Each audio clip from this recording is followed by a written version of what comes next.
Si creemos en Dios y resulta que no existe, no perdimos nada. Pero si no creemos y Dios existe, recibiremos un castigo eterno.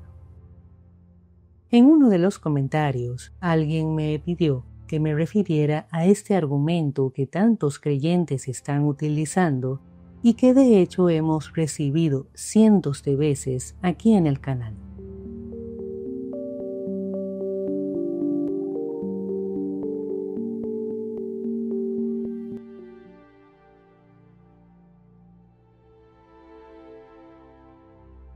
Este razonamiento es muy viejo.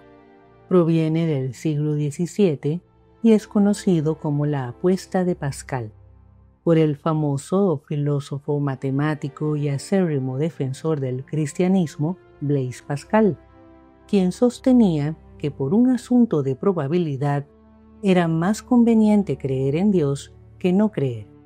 Se refería al Dios cristiano, por supuesto. Su razonamiento era que si eliges creer o no creer en Dios y resulta que éste no existe, no pierdes nada. En cambio, si eliges creer en Dios y resulta que sí existe, serás eternamente bendecido. Pero si eliges no creer en Dios y éste sí existe, entonces recibirás una condena eterna. Según esta lógica, lo racional, lo conveniente para Pascal era creer en Dios. Pascal debe de haber estado muy orgulloso de su argumento lógico-matemático para defender su creencia en el Dios cristiano. Quizá pensó que este era un argumento infalible, y así lo han considerado todos los cristianos que aún hoy repiten una y otra vez su argumento. Jaque mate ateos, dirán muchos. A ver, hace años, antes de estar familiarizada con este argumento, en una discusión sobre las creencias, alguien se preguntaba qué pasaría si todos estuviéramos equivocados y en el más allá nos fuéramos a encontrar con la diosa egipcia Maat, lista para juzgar nuestras vidas. ¿No sería conveniente pensar que los antiguos egipcios quizá tenían razón y acomodar nuestras vidas creyendo en sus dioses? Este tipo de pensamiento, que sigue exactamente el mismo argumento de Pascal, revela que éste tiene entonces una incómoda consecuencia. Se podría aplicar no solo al Dios cristiano, sino a cualquier Dios de cualquier religión, tal como alguien lo aplicó a la diosa egipcia Maat. Parece que Pascal vivía en una pequeña realidad donde el único Dios a considerar era el Dios cristiano, lo cual es algo que caracteriza a la mayoría de los cristianos aún en la actualidad. En otras palabras, quien quiera abrazar el argumento de Pascal, mejor debería comenzar a rendirle devoción a cuanto Dios haya imaginado y creado el ser humano, por si acaso. El problema es que la lista es enorme. Y no solo eso, algunos dioses no toleran la competencia. Supongamos que, siguiendo el argumento de Pascal, decides creer en Yahvé y en otros tantos como quieras, para tener un buen portafolio de inversión.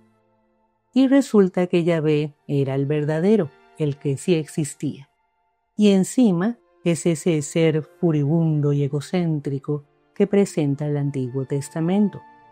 Entonces te espera un castigo eterno por haber invertido en otros dioses. O imagínate que el verdadero Dios era Marduk, el antiguo dios babilonio, y tú no lo tenías en tu lista. Un creyente nos diría, pero es que los demás dioses son falsos, el mío es el verdadero. Quien así razone está sumergido de nariz dentro de su creencia y ni siquiera ha comprendido el razonamiento base de Pascal. Ya en el siglo XVIII, el también filósofo francés Denis Diderot consideró que el argumento de Pascal no facilitaba la decisión entre religiones. Y claro, desde entonces, los defensores de Pascal han presentado toda clase de argumentos a su favor, pero todos inútiles. Esto ha llevado a algunos a sostener que si bien el argumento de Pascal no funciona para saber cuál sería el Dios en el que hay que creer, al menos conduce al teísmo. Parece que no se dan cuenta de que entre un Dios y otro puede haber un universo de diferencias. Y todo se reduce a esa necia necesidad de creer en un ser todopoderoso llamado Dios y a creer en que Él propio es el único existente. Aparte de lo anterior, el argumento de Pascal promueve una creencia basada en el temor, en el miedo.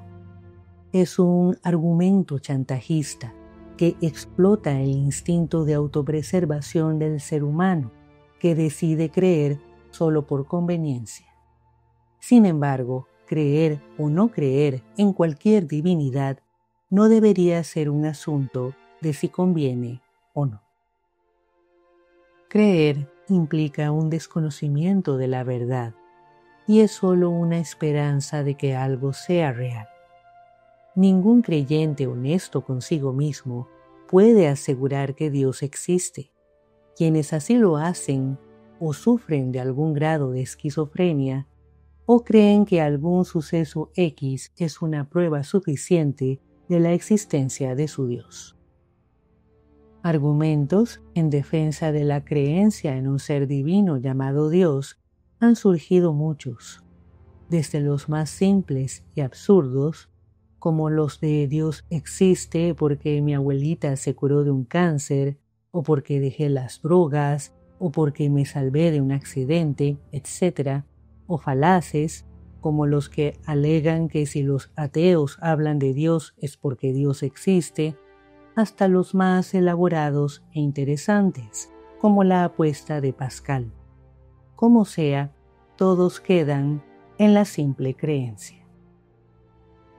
No creer en Dios auténticamente se trata de un tipo de comprensión surgido del conocimiento, sea del conocimiento no intelectual como del intelectual, en cuyo caso hay todo un rastro de la creencia en lo divino a lo largo de la historia del pensamiento, que nos permite comprender las maneras en que los seres humanos han fabricado y trabajado esta creencia y cómo la han transmitido o impuesto a los demás. En otras palabras, la creencia en Dios tiene origen, tiene historia y tiene motivación, y todo es propiamente humano. Cuando llegas a la comprensión de que Dios, como muchas otras ideas, proviene de la mente humana y de sus deseos y temores, no tienes dilemas. No te preocupas por algo que solo existe en la imaginación. Más bien destinas tu pensamiento a ideas más valiosas y enriquecedoras y a intentar hacer de tu vida la mejor experiencia posible. Y ahí se los dejo. Hasta la próxima.